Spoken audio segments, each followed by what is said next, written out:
خوفناک جزیرہ۔ میرا نام فیروز ہے۔ ایک غریب ماں باپ کا لڑکا ہوں۔ ابھی میری عمر صرف 22 سال کی ہے، لیکن اس عمر میں ایسی تکلیفیں اور ایسی مصیبتیں میں نے جھیلی ہیں جن کو یاد کر کے کلیجہ منہ کو آتا ہے۔ ایسے عجیب و غریب واقعات اور اتنی حیرت انگیز باتیں مجھے اپنے سفر میں پیش آئی ہیں کہ میں انہیں اس وقت بیان کرتے ہوئے لرز رہا ہوں۔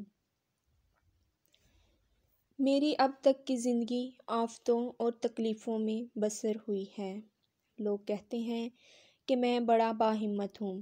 یہی وجہ ہے کہ میں اپنی یہ داستان لکھ رہا ہوں، ورنہ کسی دوسرے کے بس کا یہ کام نہ تھا، کیونکہ ایسی داستان کو لکھنے کے لیے انسان کے سینے میں پتھر کا دل ہونا چاہیے۔ میں نے جس سفر کے بارے میں اوپر لکھا ہے وہ آج سے کوئی 8 سال پہلے شروع ہوا تھا۔ میں دلی کے ایک ہوٹل میں بیرا تھا۔ اس ہوٹل میں دنیا بھر کے سیاح آتے جاتے رہتے تھے، اس لیے مجھے نئے لوگوں سے ملنے کا اتفاق ہوتا رہتا تھا۔ جب یہ لوگ اپنے ملکوں کی باتیں کرتے تو میں بھی سنتا۔ یہ باتیں سنتے سنتے میرے دل میں بھی اشتیاق پیدا ہوتا کہ کاش کسی طرح میں بھی دور دراز کا سفر کروں۔ مجھے کیا معلوم تھا کہ میری یہ خواہش جلد ہی پوری ہونے والی ہے۔ میں بھی سندباد جہازی کی طرح ایک طویل سفر کروں گا اور واپس آنے کے بعد پھر کبھی سفر کا نام نہ لوں گا۔ ایک دن ہمارے ہوٹل میں 3 غیر ملکی سیاح آ کر ٹھہرے۔ ہوٹل کا قاعدہ ہے کہ ایک آدمی کو ایک ہی کمرہ دیا جاتا ہے۔ اگر 3-4 آدمی ایک ہی کمرے میں مل کر رہنا چاہیں تو نہیں رہ سکتے، لیکن مجھے یہ دیکھ کر بڑا تعجب ہوا کہ ان تینوں نے ایک ہی کمرے میں رہنے کی اجازت حاصل کر لی، اور یہ میری بد نصیبی تھی کہ ان کی خدمت کے لیے مجھے مقرر کیا گیا۔ پورے 2 دن تک وہ تینوں اپنے کمرے میں ہی بند رہے۔ نہ انہوں نے چائے منگائی اور نہ کھانا۔ سب کو حیرت تھی کہ وہ اندر بیٹھے ہوئے کیا کرتے رہتے ہیں۔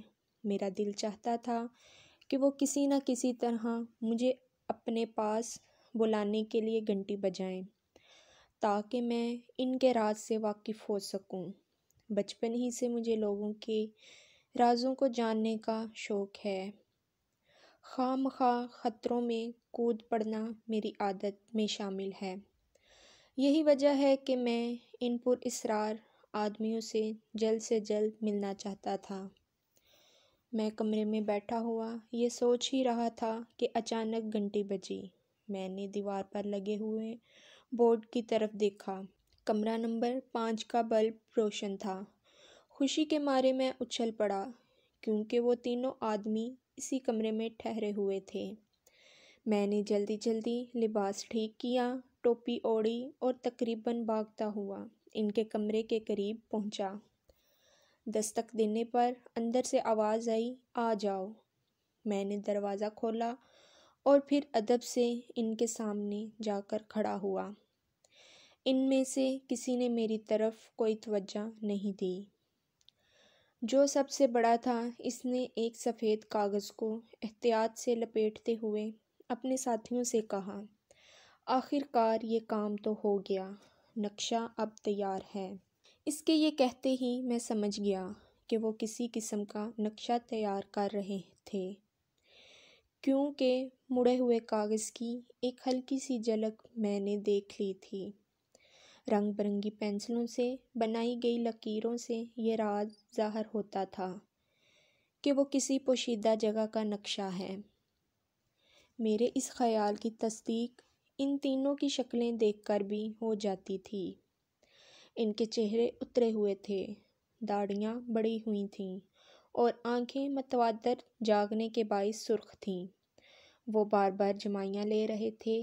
نقشہ طے کر کے حفاظت سے ایک چرمی تھیلے میں رکھنے کے بعد اس شخص نے مجھ سے کہا، ارے تم آ گئے، دیکھو ہم لوگوں کے لیے بہت عمدہ کھانا لاؤ۔ میں نے پھر ادب سے سر جھکایا اور واپس آ کر جلدی جلدی ان کے لیے کھانا چنا، پھر کھانے کی ٹرالی لے کر ان کے کمرے میں داخل ہوا۔ انہوں نے کنگلوں کی طرح کچھ ہی دیر میں کھانا ختم کر دیا، اور پھر ایک نے جیب سے 5 روپے کا نوٹ نکال کر میری طرف بڑھایا۔ فرمائیے ان روپوں کا کیا لاؤں؟ میں نے پوچھا۔ اسے رکھ لو، یہ تمہاری ٹپ ہے، اس شخص نے ہنس کر کہا۔ ٹپ کی لعنت ہمارے ہندوستان میں برسوں سے چلی آ رہی ہے۔ بغیر کسی محنت کے ہم لوگ خواہ مخواہ اپنا ہاتھ دوسروں کے سامنے ٹپ لینے کے لیے پھیلا دیتے ہیں۔ یہ ایک طرح کی بھیک ہے جو ہم لیتے ہیں۔ مجھے شروع ہی سے اس ٹپ سے نفرت ہے، اس لیے میں نے انکار کی صورت میں اپنا سر ہلاتے ہوئے کہا، جی شکریہ، میں ٹپ نہیں لیتا۔ ان کی آنکھیں حیرت کے مارے پھٹی کی پھٹی رہ گئیں۔ تعجب سے انہوں نے ایک دوسرے کو دیکھا اور پھر مجھ سے بولے، تمہارا نام کیا ہے؟ کہاں رہتے ہو؟ میں نے مختصراً اپنے بارے میں انہیں سب کچھ بتا دیا۔ میری باتیں سن کر وہ بہت خوش ہوئے، اور پھر وہی شخص جواب تک مجھ سے مخاطب تھا۔ کہنے لگا، سنو لڑکے، ہم لوگ ایک دور دراز سفر پر جا رہے ہیں۔ ہمیں ایک خادم کی ضرورت ہے جو ہمارے ساتھ رہے اور ہمارا کہنا مانے۔ تم اگر ہمارے ساتھ چلنے پر راضی ہو جاؤ تو ہم تمہیں 500 روپے مہینہ دیں گے۔ تنخواہ ہم نے جان بوجھ کر بہت زیادہ کہی ہے۔ وجہ یہ ہے کہ ہم لوگ جس چیز کی تلاش میں جا رہے ہیں وہ اگر ہمیں مل گئی تو پھر ہم اربوں روپے کے مالک ہو جائیں گے۔ تم ہمیں ایک شریف، ایماندار اور نڈر لڑکے نظر آتے ہو، اس لیے ہم نے یہ پیشکش کی ہے۔ ایک تو خزانہ ڈھونڈنا ہے جو راس کماری کے میدانوں میں دفن ہے، اور دوسرا ایک جزیرہ جس کے بارے میں آج تک کسی کو معلوم نہیں، اور نہ ہی وہ جزیرہ دنیا کے نقشے پر موجود ہے، لیکن ہمیں امید ہے کہ وہ لنکا سے بہت دور چلے جانے پر ہمیں نظر آئے گا۔ اس جزیرے میں جو چیز ہمیں پکڑنی ہے اس کے بارے میں ہم تمہیں ابھی نہیں بتا سکتے۔ اب تم یہ کہو کہ کیا تم ہمارے ساتھ چلنے پر رضامند ہو؟ اگر نہیں تو پھر ہم تم سے یہ کہہ دیتے ہیں کہ ہماری ان باتوں کا کسی کو بھی پتہ نہ چلنا چاہیے۔ اگر ایسا ہوا تو پھر معاف کرنا تمہاری خیر نہیں۔ یہ کہہ کر اس نے پائپ سلگایا، 2-3 لمبے لمبے کش لیے اور پھر مجھ سے کہنے لگا، ہاں اب جواب دو۔ امید ہے کہ تم نے اتنے عرصے میں ہر بات سوچ لی ہوگی۔ سوچنا تو خیر کیا تھا، مجھے تو خود ہی ایسے واقعات میں حصہ لینے کا بے حد شوق تھا۔ بغیر سوچے سمجھے میں نے ہاں کر دی۔ یہ جواب پا کر وہ شخص بہت خوش ہوا اور میرے قریب آ کر میری کمر تھپتھپاتے ہوئے بولا، شاباش، بہادر لوگ اسی طرح جلدی سے فیصلہ کر لیتے ہیں۔ میں تم سے بہت خوش ہوں۔ تمہارے 1 مہینے کی تنخواہ پیشگی میں تمہیں ابھی دے دیتا ہوں۔ کل ہم لوگ یہاں سے روانہ ہو جائیں گے، لیکن خبردار کسی کو اپنی روانگی کے بارے میں کچھ نہ بتانا۔ تمہاری آنکھیں کھلی رہنی چاہیے لیکن زبان بند، سمجھ گئے؟ جی ہاں، خوب اچھی طرح، بے فکر رہیے، آپ مجھے ہمیشہ اپنا وفادار پائیں گے۔ یہ جواب بھی سن کر وہ خوش ہوا اور پھر 500 روپے مجھے دیتے ہوئے کہنے لگا کہ اب تم تیاری شروع کر دو۔ دروازے میں سے نکلنے سے پہلے اس نے مجھے پھر تنبیہ کی کہ میں کسی سے بھی ان باتوں کا ذرا سا بھی تذکرہ نہ کروں، ورنہ میرا انجام اچھا نہ ہوگا۔ دوسرے دن سویرے ہی ہم لوگ ہوٹل سے نکل لیے۔ دلی ریلوے اسٹیشن پر آ کر میرے مالک نے، کیونکہ اب میں اسے اپنا مالک ہی کہوں گا، 4 ٹکٹ راس کماری کے لیے۔ اس کی فیاضی کا در حقیقت کوئی جواب نہ تھا۔ آپ لوگ اندازہ کر سکتے ہیں کہ اس نے میرے لیے بھی درجہ اول کا ٹکٹ لیا اور ہم چاروں ہی ایک ڈبے میں جا کر بیٹھ گئے۔ اب یہاں بہتر معلوم ہوتا ہے کہ میں ان تینوں مالکان کا آپ سے تعارف کروا دوں۔ وہ شخص جس نے مجھ سے باتیں کیں اور جو اڈیر عمر کا نظر آتا تھا، دراصل امریکن تھا۔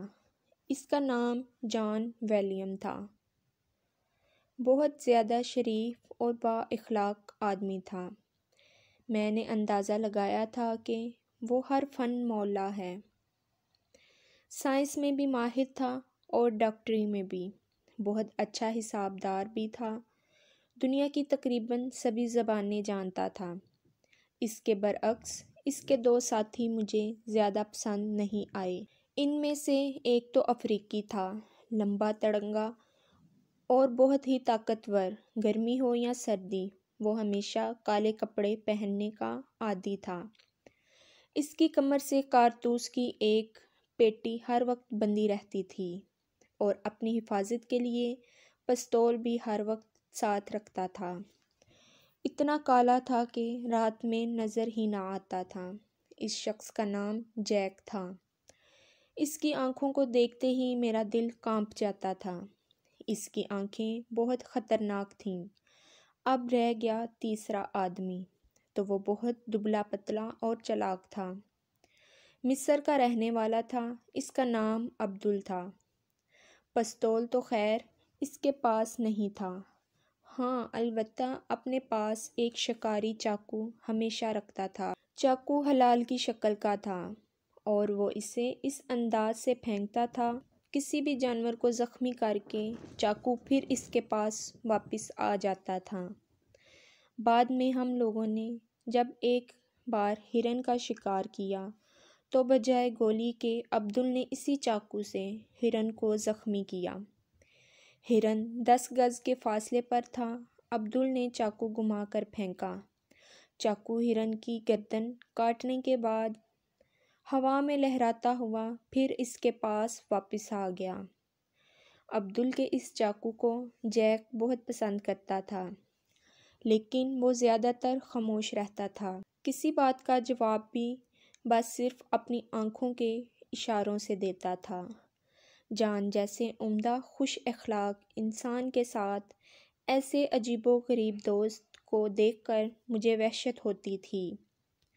ریل بڑی تیزی سے اپنی منزل کی طرف جا رہی تھی۔ جان اپنے پائپ کے کش لگاتا ہوا کچھ سوچ رہا تھا، لیکن جیک اور عبدل بڑی عجیب نظروں سے مجھے دیکھ رہے تھے۔ میں پہلے ہی کہہ چکا ہوں کہ ان کی آنکھوں میں رحم نام کی کوئی چیز نظر نہیں آتی تھی، اس لیے مجھے اب ان آنکھوں کو دیکھتے ہوئے ڈر محسوس ہوتا تھا۔ وہ دونوں مجھ سے بالکل بات نہ کرتے تھے، البتہ جان مجھ سے بہت نرمی سے پیش آتا تھا۔ ہم لوگ آہستہ آہستہ ہندوستان کے جنوب کی طرف جا رہے تھے۔ چند اسٹیشن جلدی جلدی گزر گئے تو جان نے نقشہ نکالا اور اسے سیٹ پر پھیلا دیا۔ نقشہ پھیلانے کے بعد اس نے اس کے ساتھ ہی اس کے عجیب ساتھیوں نے مجھے اس طرح دیکھا گویا کہہ رہے ہوں، ہم تم پر بھروسہ کرتے ہیں۔ میں نے ان نگاہوں کا مطلب سمجھ کر مسکراتے ہوئے اپنا سر ہلا دیا اور وہ مطمئن ہو گئے۔ نقشے کو دیکھتے ہوئے وہ آپس میں بحث کرنے لگے۔ ان کی بحث سے یہ بات ثابت ہو گئی کہ عبدل خزانے والی کہانی پر یقین نہیں رکھتا۔ یہی وجہ تھی کہ وہ بار بار ہر معاملے میں اپنی ٹانگ اڑا رہا تھا۔ اب یہ لکھنا تو ہے بیکار سا معلوم ہوتا ہے کہ ہم کس طرح راز کماری تک پہنچے۔ راستے میں کچھ اتنی تکلیفیں بھی پیش نہیں آئیں جن کے بیان کرنے کی خاطر میں اس قصے کو خام خواہ لمبا کروں۔ ہاں ایک بات ضرور کہوں گا، اور وہ کہنی بھی ضروری ہے کہ دلی سے لے کر راز کماری تک جتنے بھی اسٹیشن پڑے، میں نے ریل کے ٹھہرنے پر ایک نہایت کی مکروہ اور ڈراؤنا چہرہ بار بار اسٹیشن پر دیکھا۔ وہ کوئی عجیب شخص تھا۔ خدا نے پوری دنیا کی بدصورتی اسے دے دی تھی۔ اس کی آنکھیں پھٹی ہوئی تھیں۔ میرا تو خیال ہے کہ جب وہ سوتا ہوگا تب بھی کھلی ہی رہتی ہوں گی۔ ناک بن مانس جیسی تھی اور منہ کی جگہ ایک تھوتنی تھی۔ کبڑا بھی تھا اور لنگڑا بھی۔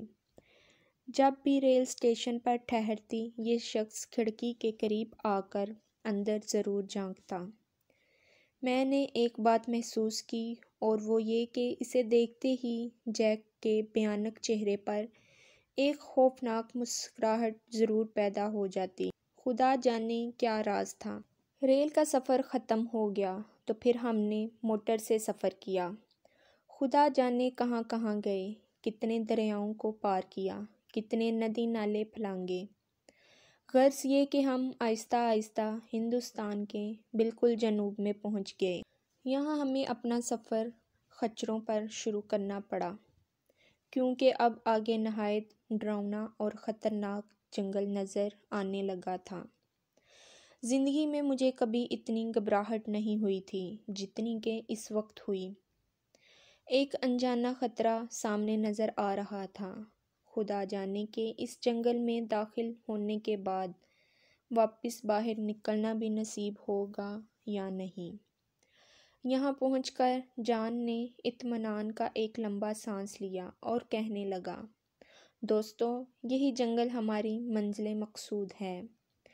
اس کے اندر ہی کہیں وہ خزانہ چھپا ہوا ہے جس کی خاطر ہم اتنا لمبا سفر کر یہاں آئے ہیں۔ یہ جنگل اتنا گھنا ہے کہ دیکھ لو، یہاں کتنا گہرا اندھیرا چھایا ہوا ہے۔ خطرناک جانور اور درندے بھی یہاں بہت بڑی تعداد میں ہیں۔ ہمیں ان سب کا مقابلہ کرنا ہوگا۔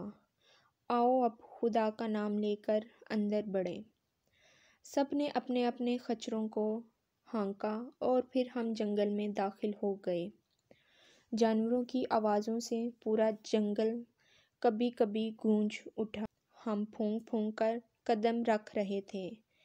ہمارے خچر کبھی کبھی اپنے کان کھڑے کر لیتے تھے۔ ہم بھی فوراً چوکنے ہو کر ادھر ادھر دیکھتے، مگر خطرہ اس وقت تک کوئی پیش نہ آیا۔ اسی طرح گھنے درختوں کی شاخیں ادھر ادھر ہٹاتے، راستے کے جھاڑ چھنگار شکاری چاقوؤں سے صاف کرتے ہوئے ہم لوگ کوئی 1 میل اندر گھس آئے۔ ابھی ہمیں اور آگے جانا تھا۔ تھوڑی دیر دم لینے کے بعد جیسے ہی ہم نے سفر دوبارہ شروع کرنے کا ارادہ کیا، سامنے کی جھاڑیاں ہلیں اور پھر ان میں سے ایک شخص نمودار ہوا، مگر یہ دیکھ کر میرے جسم میں سنسنی دوڑ گئی کہ وہ شخص میرا جاننا پہچاننا اور وہی اسٹیشن پر بار بار آ کر جھانکنے والا کبڑا تھا۔ کتنی حیرت انگیز بات تھی اور کتنا عجیب واقعہ۔ جس شخص کو ہم نے کوئی اہمیت نہ سمجھی تھی اور جسے میں نے سرسری طور پر دیکھا تھا، وہ انسان اب میرے سامنے کھڑا ہوا مجھے اور جان کو حقارت بھری نظروں سے دیکھ رہا تھا۔ اس وقت اس کی کمان جیسی جھکی ہوئی کمر بڑی عجیب نظر آ رہی تھی۔ اسے دیکھتے ہی جان نے اپنی بندوق کا رخ اس کی طرف کر دیا۔ عبدل نے بھی اپنا حلال نما چاقو نکال کر ہاتھ میں پکڑ لیا۔ البتہ جیک بالکل خاموش کھڑا رہا۔ میں کھنکھیوں سے جیک کو دیکھا تو اندازہ لگایا کہ وہ اس کبڑے اجنبی کی آمد سے خوش ہے۔ میں پہلے ہی لکھ چکا ہوں کہ مجھے اپنے مالکوں میں سب سے زیادہ جان پسند تھا، اس لیے میں جلدی سے اس کے پیچھے جا کر کھڑا ہو گیا۔ سچی بات ہے مجھے بندوق وغیرہ چلانی تو آتی نہ تھی، اس لیے مجبوراً مجھے پناہ ڈھونڈنی پڑی، ورنہ دل تو میرا چاہتا تھا کہ اس اجنبی کبڑے کے کب میں اتنے زور کا گھونسا ماروں کہ وہ ہمیشہ کے لیے سیدھا ہو جائے۔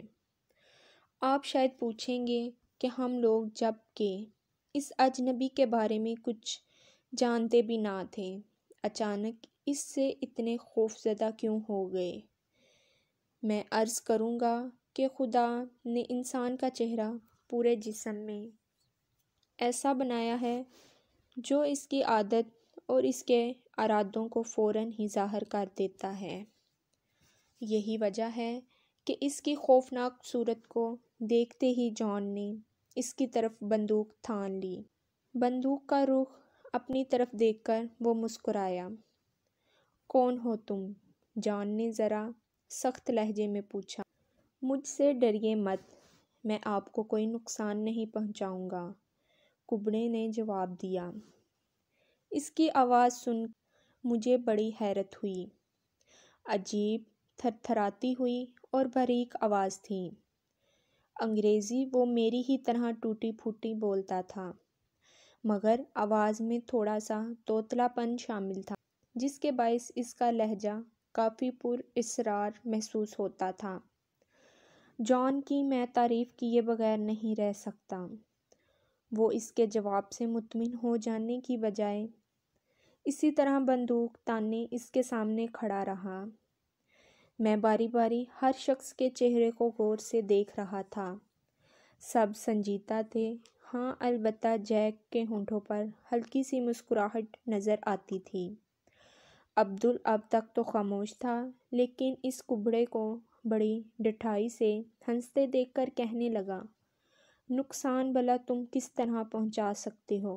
ہم لوگ اتنے کمزور نہیں ہیں، اور پھر تم سے ڈرنے کی کوئی وجہ بھی نہیں نظر آتی۔ ہمیں تو صرف یہ معلوم کرنا ہے کہ تم کون ہو، اور اس دور دراز جگہ پر، بھیانک جنگل میں، جہاں پرندہ بھی پر نہیں مار سکتا، کیا کرتے پھر رہے ہو؟ کبڑا یہ سن کر ہنسا اور 2 قدم آگے بڑھ کر کہنے لگا، کیا آپ نے کبھی کبڑے جادوگر کا نام نہیں سنا؟ آدم ہی کو کہتے ہیں۔ مجھ سے دنیا کی کوئی بات پوشیدہ نہیں ہے، میں ہر شخص کے دل کا راز جانتا ہوں۔ مجھے معلوم ہو جاتا ہے کہ آئندہ کیا ہونے والا ہے، اور گزشتہ دنوں میں کیا ہو چکا ہے۔ کبڑا جادوگر تو مجھے لوگ اس لیے کہتے ہیں